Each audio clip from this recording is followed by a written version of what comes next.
جان صاحب، میں ایک قسم کا آپ کا شکریہ ادا کرنا چاہتا ہوں کہ موقع ملا مجھے بلوچستان کے اس حصے میں آنے کے لیے۔ میں اپنے آپ کو وہ خوش قسمت پاکستانی سمجھتا ہوں جس نے تقریباً سارا پاکستان دیکھا۔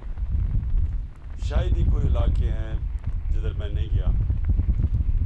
لیکن بلوچستان میں زیادہ علاقے ہیں جدھر میں نہیں گیا۔ تو یہ جو آج ادھر مجھے موقع ملا آنے کا، میں اپنے آپ کو بڑا خوش قسمت سمجھتا ہوں، کیونکہ مجھے ہمیشہ حیرت ہوتی ہے جب میں پاکستان کے مختلف علاقوں میں گیا ہوں کہ اللہ نے کتنی نعمتیں بخشی ہمارے ملک میں۔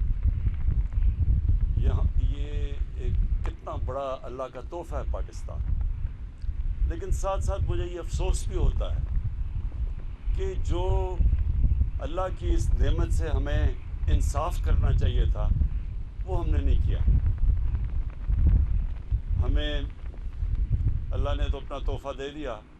لیکن اللہ کا ہم شکر ایسے ادا کرتے ہیں کہ ہم اس تحفے کی قدر کریں اور اس کو ڈیولپ کریں۔ تو یہ جو علاقہ آج میں نے دیکھا ہے، اوپر ہیلی کاپٹر سے بھی دیکھا، میں آپ سب جو یہاں مقامی لوگ بیٹھے ہیں، اور جان صاحب آپ کو بھی میں یہی کہہ رہا تھا کہ ہم اس کو ایک ایسا ٹورزم کی جگہ بنا سکتے ہیں جس سے یہ سب سے بڑی جو ہماری کوشش ہونی چاہیے کہ مقامی لوگوں کی زندگیاں بہتر ہوں، ان کو روزگار ملے، وہ اپنے بچوں کو پڑھا سکیں، یہاں ایسی جگہ ہو، ایسا ہاسپٹل ہو جو ادھر ہی ان کا علاج ہو سکے، ان کی زندگیاں بہتر ہو سکے، ان کے بچے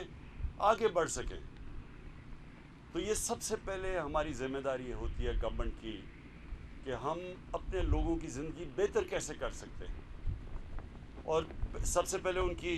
بنیادی ضروریات پوری کرتے ہیں، اور پھر کیسے ان کو خوشحال کر سکتے ہیں۔ اور وہ تب ہوتا ہے جب ہر علاقے کی کوئی اپنی اللہ نے صفت دی ہوتی ہے، ہر علاقے کا کوئی اللہ نے ایسی چیز دی ہوتی ہے جو باقی علاقوں سے مختلف ہوتی ہے، ایسی نعمت ہوتی ہے۔ تو مثلاً اگر ہم یہاں سوچیں کہ یہاں کوئی انڈسٹریل اسٹیٹ بن جائے گی، یہ نہیں بنے گی۔ لیکن اگر ہم یہ سوچیں ایک شاندار قسم کا یہاں ایک ٹورزم ریزورٹ بنے گی، لیکن وہ ٹورزم نہیں جو لوگ آتے ہیں اور جن کے ہمارے علاقوں کا جو روایت ہے، جو ہمارا کلچر ہے، جو ہمارا دین ہے، اس کے خلاف جائے۔ ہم ایسی یہ ٹورزم ڈیولپ کر سکتے ہیں کہ مسلمان ملکوں سے بڑی دنیا آئے گی یہاں۔ آج کل اسلاموفوبیا کی وجہ سے کئی ایسی جگہیں ہیں دنیا میں جدھر پہلے ہمارے لوگ جاتے تھے چھٹیاں گزارنے کے لیے، یورپ میں اور کئی جگہوں میں، لیکن اب ان کو اتنا مسئلہ آتا ہے کہ جو اسلام کے خلاف ایک جس کو اسلاموفوبیا کہتے ہیں، تو وہاں وہ اپنے بیوی بچوں کو نہیں لے جانا چاہتے لوگ۔ تو اس وجہ سے بہت زیادہ پاکستان جیسی جگہ میں ایک ایسا پوٹینشل بن گیا ہے کہ مسلمان ملکوں سے لوگ یہاں ٹورزم کے لیے آیا کریں گے، اور یہ بیچ ٹورزم اور جو اس علاقے کی ٹورزم ہے، اور یہ جو مینگروو، جو میں دو وجہ بتاتا ہوں کہ ایک تو میں نے یہ علاقہ دیکھا، اور اب جان صاحب آپ کے ساتھ پلان کریں گے کہ ہم کیسے کوالٹی کے کنسلٹنٹس لے کے آئیں جو ہمیں ایڈوائز کریں کہ ہم اس کو بہترین استعمال کیسے ہو سکتا ہے۔ کیونکہ اگر ہم اس کو سائنٹیفکلی نہیں، یا ٹورزم تو سائنس بن چکی ہے، اگر اس طرح نہیں کریں گے تو اس کا غلط استعمال بھی ہوگا۔ کئی ہمارے علاقے تباہ ہو چکے ہیں کیونکہ ہم نے صحیح معنی میں مثلا پہاڑی علاقے کئی ہیں۔ مری میں اتنی زیادہ کنسٹرکشن ہو گئی ہے، جو میں بچپن سے مری جانتا تھا، نتھا گلی، وہ بالکل تبدیل ہو گئے کیونکہ ہم نے کوئی اور علاقے ڈیولپ ہی نہیں کیے پہاڑی علاقوں، جو سوائے انگریز کے جو بنے ہوئے تھے اسی پہ ابھی بھی جا رہے ہیں۔ اب ہم پہلی دفعہ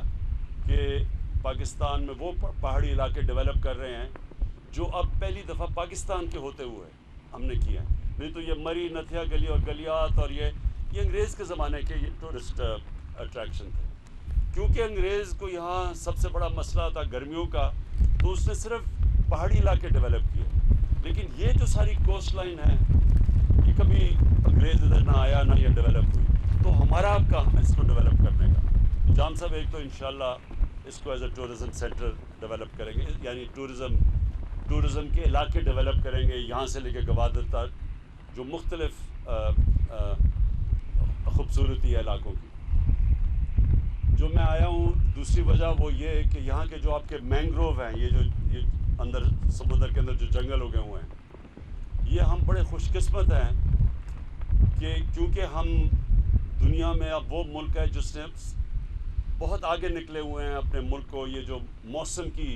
گرمی جو دنیا میں آ رہی ہے اس سے بچانے کے لیے۔ آپ کو پتہ ہونا چاہیے IPCC کی ایک رپورٹ آئی ہے، دنیا کے ٹاپ سائنٹسٹ نے بڑی بڑی ریسرچ کر کے انہوں نے رپورٹ دی ہے کہ دنیا کا جو موسم ہے وہ اس تیزی سے گرم ہو رہا ہے کہ دنیا میں کئی علاقوں میں رہنا مشکل ہو جائے گا۔ اور پھر جس طرح آج اگر آپ نیوز اٹھا کے دیکھیں، اخبار اٹھا کے دیکھیں، تو کئی علاقوں میں آگیں لگی ہوئی ہیں، سائبیریا میں، یہ ترکی میں، گریس میں، کیلیفورنیا میں، کیونکہ خشک سالی اتنی آ گئی اور گرمی اتنی پڑ گئی ہے۔ اور پھر کئی اور جگہ دیکھیں تو تباہی مچی ہوئی ہے، فلڈز آ گئے ہیں چائنا میں، جاپان میں، یورپ کے اندر جرمنی۔ کبھی اس طرح کے فلڈز نہیں آئے جو اب آئے ہیں، یہ سارے موسم کی تبدیلی کی وجہ سے۔ اور یہ بڑا نقصان دنیا میں، اگر اسی طرح موسم گرم ہوتا گیا تو دنیا میں نقصان پہنچے گا۔ جو ایک جنگلات جو سب سے بہتر ہیں یہ موسم کی، یعنی جو موسم تبدیل کی ہوتا ہے، کیونکہ کاربن ڈائی آکسائڈ جب جاتی ہے ایٹماسفیئر میں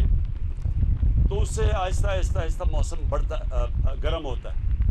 یہ جو مینگروو آپ کے پیچھے ہیں یہ سب سے زیادہ آکسیجن دیتے ہیں اور کاربن کو ابزارب کرتے ہیں، یعنی یہ دنیا میں یہ مینگروو وہ درخت ہے جو کہ یہ موسم کا گرم ہونے کا جو یہ سارا سلسلہ چلا اس کو روکتا ہے۔ تو میں خاص طور پہ آج اس لیے آیا تھا کہ دیکھنے کے لیے کہ یہ آپ کے بہت بڑے مینگروو کے یہ علاقے ہیں اور ان کو اپنے پروٹیکٹ کرنا ہے، ان کا حفاظت کرنی ہے اور ان کو بڑھانا بھی ہے۔ تیسری چیز کہ بلوچستان جو جان صاحب آپ کہہ رہے تھے پیچھے رہ گیا، پیچھے اس لیے رہ گیا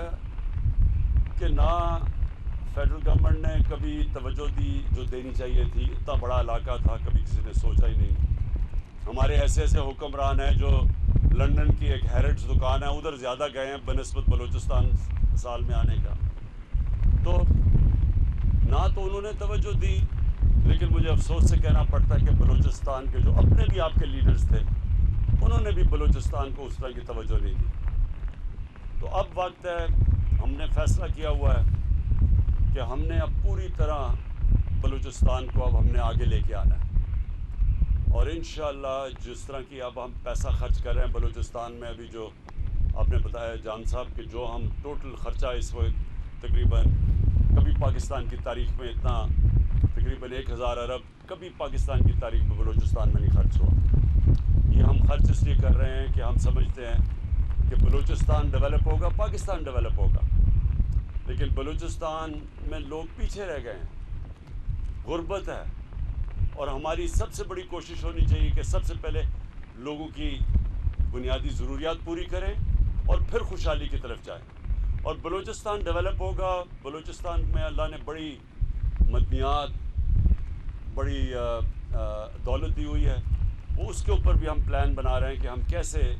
مدد کریں بلوچستان کی، یہ جو آپ کی جو ریسورسز آئیں، اتنا بڑا علاقہ ہے، جیسے جیسے یہ آپ کے ریسورسز ڈیولپ ہوتی جائیں گی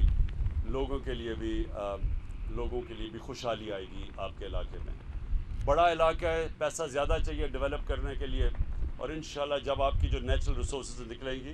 تو آپ کا یہ جو بڑا علاقہ ہے اس کے لیے بھی وہ سب خرچ ہوگا اور وہ سارا ڈیولپ ہوگا۔ میں آخر میں آپ سب کا اور یہاں اتنی دور آنے کا میں آپ کا شکریہ ادا کرتا ہوں، اور میں پھر سے یہ سمجھتا ہوں کہ یہ مجھے میں خوش قسمت ہوں کہ مجھے موقع ملا ادھر آ کے اور آپ کا یہ خوبصورت علاقہ دیکھنے کا۔ شکریہ۔